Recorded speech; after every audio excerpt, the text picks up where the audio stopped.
আজ আমি গ্যাসের চুলায় পারফেক্ট একটা কেক তৈরি করে দেখাবো। সকলেই এভাবে পারফেক্ট একটা কেক তৈরি করতে পারবেন আমার এই ভিডিও দেখে। আমি আজকে চায়ের কাপে মেপে কেকটা তৈরি করেছি নতুনদের জন্য। একেবারে পারফেক্ট একটা কেক, ছোট থেকে বড় সকলেই এভাবে কেকটা তৈরি করে নিতে পারবেন। কিছু টিপস ফলো করলেই আপনিও এরকম পারফেক্ট একটা কেক বানিয়ে সবাইকে খাওয়াতে পারেন। নমস্কার, সবাইকে স্বাগত জানাচ্ছি নতুন আরও একটি রেসিপি দেখার জন্য। প্রথমে আমি 3টা ডিম ভেঙে নিব। আপনারা একটা ডিম দিয়েও কেকটা তৈরি করে নিতে পারেন, তবে আমি 3টা ডিম দিয়ে তৈরি করে নিচ্ছি। ডিম 3টা ভেঙে নেওয়ার পরে এখানে 1 কাপ চিনি নিয়েছি। 1 কাপ চিনির আমি অর্ধেকটা পরিমাণ চিনি দিয়ে এবার বিট করে নিব।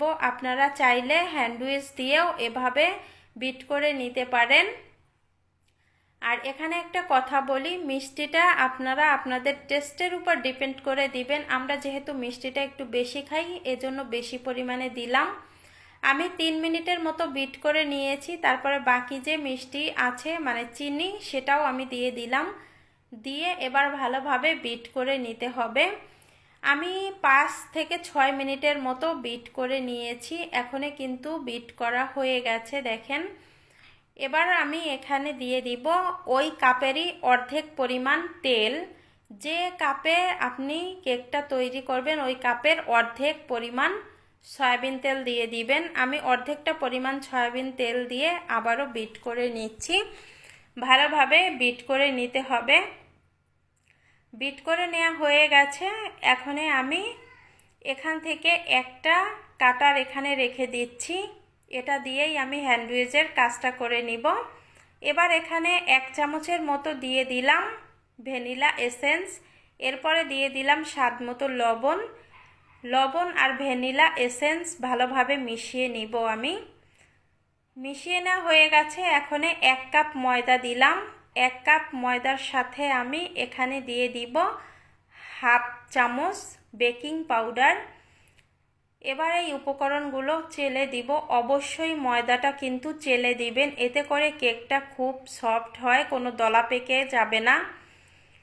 এই তো চেলে নেওয়া হয়ে গেছে।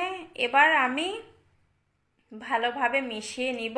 আর এখানে একটা কথা বলি, এই যে ময়দাটা, এই ময়দাটা কিন্তু আলতো হাতে মিশিয়ে নেবেন, বেশি জোর দিয়ে মেশাতে যাবেন না। আলতোভাবে মেশালেই কেকটা সফট হয় এবং সুন্দরও হয়।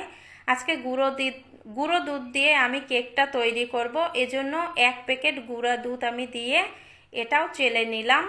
এখন গুঁড়া দুধটাও আমি ভালোভাবে মিশিয়ে নিব। আপনারা এখানে লিকুইড দুধও দিতে পারেন। ভালোভাবে মিশিয়ে নেওয়া হয়ে গেছে। এবার আমি যে পাত্রে কেকটা তৈরি করব এই পাত্রের মধ্যে তেল ব্রাশ করে নিয়েছি আর একটা সাদা কাগজ আমি কেটে নিয়েছি। এটা একবার মাঝখানে দিয়ে দিলাম। মাঝখানে দিয়ে আমি সমান করে নিয়েছি। এখন ব্যাটারটা উপর থেকে ঢেলে নিতে হবে, এতে করে কোনো বাবলস থাকলে বের হয়ে যাবে। তারপরে এরকম একটু ঝাঁকি দিবেন। এবার চুলায় চলে যাব। আমি এই যে একটা পাতিলের মধ্যে কাগজ দিয়ে তার উপরে একটা স্ট্যান্ড বসিয়ে আমি কেকটা বসিয়ে দিলাম। একটা ঢাকনা দিয়ে আমি 30 থেকে 40 মিনিট জাল করে নিব। এভাবে সিলভারের পাত্রে যদি কেকটা তৈরি করেন নিচে কাগজ দিয়ে, তাহলে এরকম কিন্তু কালারটা খুব সুন্দর আসবে, ওভেনের মতো। আমি 40 মিনিট পরে কেকটা বের করে নিয়েছি। দেখেন যেমন ফুলকো হয়েছে তেমনই সফট হয়েছে আর কালারটা জাস্ট অসাধারণ হয়েছে। এবার কেকটা আমি বের করে দেখাচ্ছি। দেখেন নিচের পাশটা কিন্তু একটুও একেবারে পুড়ে যায়নি, এত সুন্দর হয়েছে। এই কেকটা একটু চেপে চেপে দেখাচ্ছি, দেখেন কতটা পারফেক্ট হয়েছে। আপনারা কিন্তু এভাবে বাসায় ট্রাই করে দেখতে পারেন। আপনারা প্রথমে একটা ডিম দিয়ে ট্রাই করে দেখবেন যে কেকটা আপনাদের হয় কি না, তারপরে বেশি ডিম দিয়ে তৈরি করে নেবেন। আমি একটু কেটে আপনাদের সাথে শেয়ার করছি, দেখেন কতটা সফট হয়েছে আর ফুসফুসে হয়েছে। আর আমার বাসার সবাই খুব প্রশংসা করেছে এই কেকটা। আজকের ভিডিওটা এখানে এন্ড করলাম।